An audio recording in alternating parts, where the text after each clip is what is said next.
Welcome once again guys sa ating YouTube channel. Ngayon maglilinis tayo ng air conditioning na ito yung wall mounted. Yung aircon technician ka pero yung aircon mo umuulan din.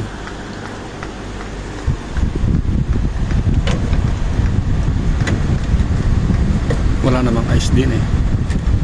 Ibig sabihin punong-puno ng jelly itong ating drainage o kaya drain pan nya.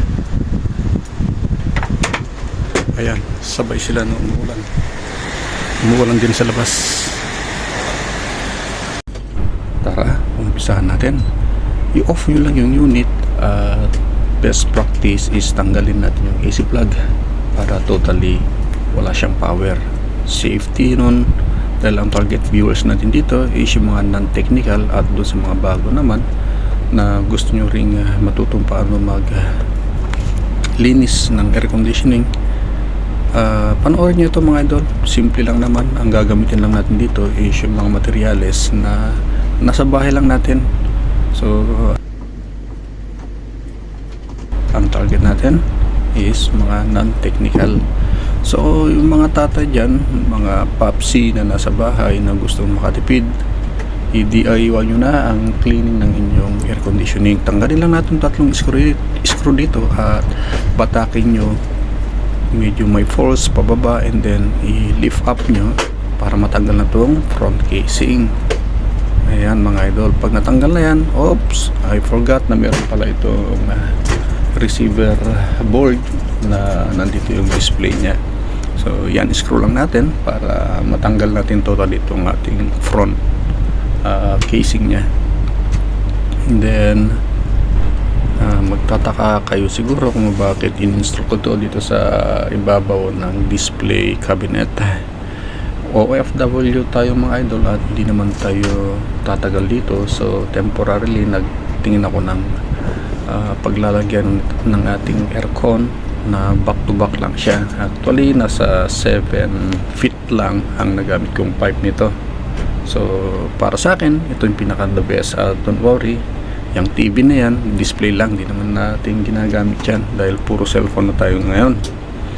At kung sakaling masira mo yan, kayang-kaya nating i-repair yan, hindi naman sa pagmamayabang. So after nito mga idol, pwede natin siyang tanggalin. Ayan, na-isolate na natin siya. Susunod nito is i-access natin yung kanyang drain pan. Meron lang ito isang screw dun sa dulo and then i-pry lang natin siya at matatanggal na ito. At makikita nyo na punong-puno ito ng jelly. Intention ko talaga ito na hindi servisan para mai-document natin, ma-videohan at mai-share natin sa mga gustong mag-DIY. And then tatanggalin lang natin yung lower motor nito at tanggalin natin sa board nya. And then ito na yung ating drain pan at papakita ko sa inyo na punong-puno ito ng jelly. Pag na-encounter nyo ito, ibig sabihin for cleaning na ang inyong air conditioning unit. So guys, jelly na yan. So nababahan na yung ating jelly. Nababahan na. So kailangan natin ng may regular service sa ating air conditioning. So sinadya ko ito para ma-vlog natin. Kung makikita nyo, yan. Yung drainage na to is punong-puno sa ng jelly. Okay? So hindi sapat na nililinisan lang natin yung filter. Malinis yung filter natin. So indication na ito na for cleaning na siya. Yeah, kadiri, di po ba? Sinadya nga natin ito mga idol para mai-document natin at mai-share natin sa inyo. So if I were you, regular cleaning ang kailangan ng ating mga air conditioning unit sa mga residential, every 6 months, sa mga commercial, every 3 months. So yan ang recommended sa technician. So linisan lang natin ito manually dahil di na tayo gumamit ng pressurized washer. So sabunin lang natin ito and then saka natin siya sprayan. So napadali lang naman, huwag kang magalala sa floater motor na yan, seal dyan. Maya-maya patuloy nyo lang yung terminals nya bago nyo ipasok sa board, then okay na uli yan. Or gamitin nyo yung hair dryer ni Esme pansamantala at i-dry nyo lang yung terminal para iwas short circuit if ever na merong pang tubig. And then proceed tayo dun sa ating evaporator coil. So gamit lang ang plastic bag, malaking plastic bag.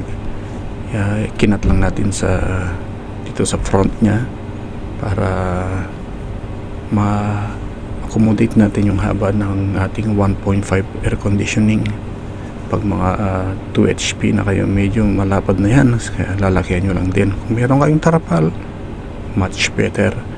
Dito kung ano lang available, yun ang ginamit natin. Although pwede naman sana manghiram ng pressure washer namin, I suggest na o I prefer na ito ang gagamitin ko para nga sa mga dyers na gusto makatipid. At ang gamit lang natin dito is garden hose. Maya natin discussion about ito naman sa ating garden hose. Dito muna tayo sa plastic. Then sa pinaka bottom nito, ikat nyo lang para doon ng labasan ng tubig, and then gamit ang detergent gaya ng sinabi ko. Kung meron kayong AC cleaner na nabibili sa Lazada, bili kayo nung guys, at bili kayo ng sprayer. Mas maganda yon para konting effort lang, tanggal agad ang dumi. Makikita nyo naman din madumi itong aking evaporator. Sa tingin lang natin yan malinis, ngunit maya makikita nyo rin na madumi na rin pala. Ito na yung ating hose na merong nozzle. Umpisa na natin linisan guys. Ayan, dapat may timba kayo sa ilalim ha, otherwise babaha ang inyong sahig. So ito yung sinasabi ko sa inyong mga idol, na hindi naman kailangan lagi na pressurize ang ating gagamitin dito. Although may pressure din yung ating mga faucet. Kung walang pressure yan, hindi lalabas ang tubig, lalo na sa case namin nasa 3rd floor kami.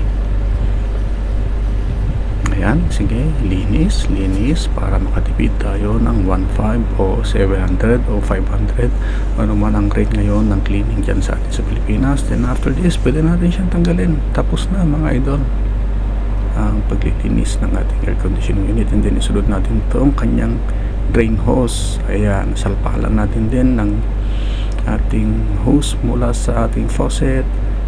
Pag wala namang nagbabackfire, ibig sabihin wala siyang bara. Usually ginagamit namin is vacuum cleaner or yung pressure din ng ating pressure washer. Ayan, then install pa natin yung kanyang drain pan together with ayan yung technique na sinasabi ko mga idol. Hinihipan ko lang, although meron ako ditong hair dryer, so tinatamad ako kunin. Sa mga first timer, mahirapan lang kayong ibalik itong kanyang front casing. So may technique lang dito mga idol, pag-aralan nyo lang para hindi nyo mabasag. Fragile itong mga to. Ngayon mo sa akin sabihin na mahirap maglinis.